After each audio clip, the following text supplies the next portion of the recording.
जय माता दी। आइए सुनते हैं तुलसी माँ और भगवान विष्णु की यह कहानी। सावरी मुनि की पुत्री तुलसी अपूर्व सुंदरी थी। उनकी इच्छा थी कि उनका विवाह भगवान नारायण के साथ हो। इसके लिए उन्होंने नारायण पर्वत की घाटी में स्थित बद्रीवन में घोर तपस्या की। दीर्घकाल तक तपस्या के उपरांत ब्रह्मा जी ने प्रसन्न होकर दर्शन दिया और वर मांगने को कहा। तुलसी ने कहा, सृष्टिकर्ता ब्रह्मदेव, आप अंतर्यामी हैं, सबके मन की बात जानते हैं। फिर भी मैं अपनी इच्छा बताती हूँ। मैं चाहती हूँ कि भगवान श्री नारायण मुझे पति रूप में मिले। ब्रह्मा ने कहा, तुम्हारा अभीष्ट तुम्हें अवश्य मिलेगा। अपने पूर्वजन्म में किसी अपराध के कारण तुम्हें श्राप मिला है।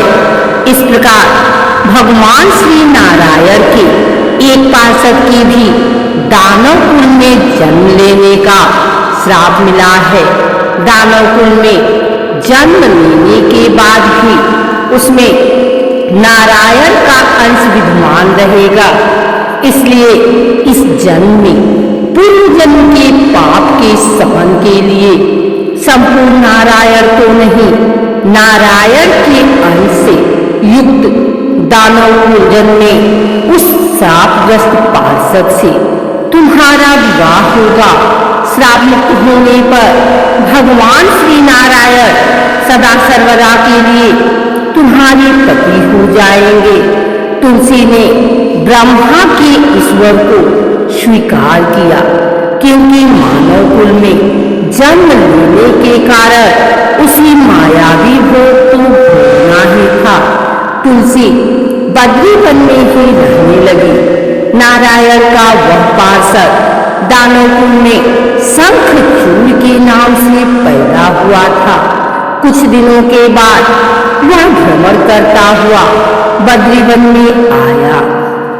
यहाँ तुलसी को देखते ही वह उस पर मुग्ध हो गया। तुलसी के सामने उसने अपने साथ विवाह का प्रस्ताव रखा। इतने में ही वहां ब्रह्मा जी आ गए और तुलसी से कहा, तुलसी, शंखचूड़ को देखो, कैसा दिव्योपम इसका स्वरूप है। दानव कुल में जन्म लेने के बाद भी लगता है जैसे इसके शरीर में नारायण का वास हो। तुम प्रस्ताव को सहर्ष स्वीकार कर लो। तुलसी को भी लगा कि उसकी तपस्या पूर्ण हुई, उसे इच्छित फल मिला है। शंखचूड़ के साथ उसका गंधर्व विवाह हो गया और वह शंखचूड़ के साथ उसके महल में पत्नी बनकर आ गई। शंखचूड़ ने अपनी परम सुंदरी सती साध्वी पत्नी तुलसी के साथ बहुत दिनों तक राज्य किया। उसने अपने राज्य का इतना विस्तार किया कि देवलोक तक उसके अधिकार में आ गए। स्वर्ग का सुख भोगने वाले देवताओं की दशा भिखारियों जैसी हो गई। शंखचूड़ किसी को कष्ट नहीं देता था, पर अधिकार और राज्य छिन जाने से सारे देवता मिलकर ब्रह्मा, विष्णु और शिव की सभा में गए तथा अपनी विपत्ति सुनाई। ब्रह्मा जी ने कहा, तुलसी परम साध्वी है, उसका विवाह शंखचूड़ से मैंने ही कराया था। शंखचूड़ को तब तक नहीं हटाया या मारा जा सकता है जब तक तुलसी को न छला जाए। विष्णु ने कहा, शंखचूड़ पूर्व जन्म में मेरा पार्षद था। श्राप के कारण उसे दैत्य कुल में जन्म लेना पड़ा। इस जन्म में भी मेरा अंश उसमें व्याप्त है। साथ ही तुलसी के पतिव्रत धर्म से वह अजेय है। फिर देवताओं की सहमति से भगवान शिव ने शंखचूड़ के पास संदेश भेजा कि या तो वह देवताओं का राज्य लौटा दे या फिर उनसे युद्ध करे। शंखचूड़ शंकर के पास पहुंचा। उसने कहा, देवाधिदेव, आपके लिए देवताओं का पक्ष लेना उचित नहीं है।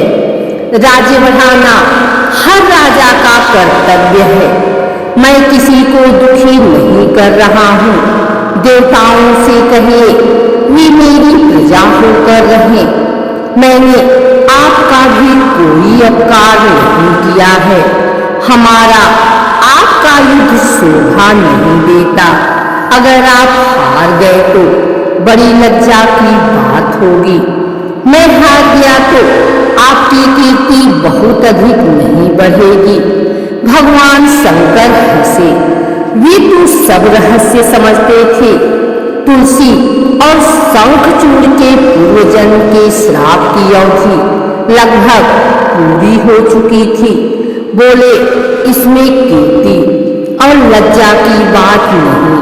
तुम देवों का राज्य लौटाकर उन्हें उनके पद पर प्रतिष्ठित होने दो। युद्ध से बचने का यही एक उपाय है। शंखचूड़ ने कहा, मैंने युद्ध के बल से देवलोक जीता है। कोई उसे युद्ध के द्वारा ही वापस ले सकता है। यह मेरा अंतिम उत्तर है। मैं जा रहा हूँ। ऐसा कहकर शंखचूड़ चला गया। उसने अपनी पत्नी तुलसी को सारी बात बताई और कहा, कर्म भोग सब काल सूत्र में बंधा है। जीवन में हर्ष, शोक, भय, सुख दुख, मंगल अमंगल काल के अधीन है। हम तो केवल निमित्त हैं। संभव है भगवान शिव देवों का पक्ष लेकर मुझसे युद्ध करे। तुम चिंता मत करना। तुम्हारा सतीदेव मेरी रक्षा करेगा। दूसरे दिन भगवान शंकर के नेतृत्व में देवताओं ने युद्ध छेड़ दिया। शंखचूड़ ने भीषण बाणों की वर्षा कर उनका वेग रोका। उनके प्रहार से देवता डगमगाने लगे। उसने दानी शक्ति का प्रयोग कर मायावी युद्ध आरंभ किया। युद्ध स्थल पर वह किसी को दिखाई नहीं देता था, पर उसके अस्त्र शस्त्र प्रहार कर देवों को घायल कर रहे थे। देवगण अपने अस्त्र चलाएं तो किस पर चलाएं, क्योंकि कोई शत्रु सामने था ही नहीं। कई दिनों तक इस तरह भयंकर युद्ध चला। शंखचूड़ पराजित नहीं हुआ। तब शिव ने विष्णु से कहा, विष्णु कुछ उपाय करो, अन्यथा मेरा तो सारा यश मिट्टी में मिल जाएगा। विष्णु ने सोचा, बल से तो शंखचूड़ को हटाया नहीं जा सकता, इसलिए छल का सहारा लेना होगा।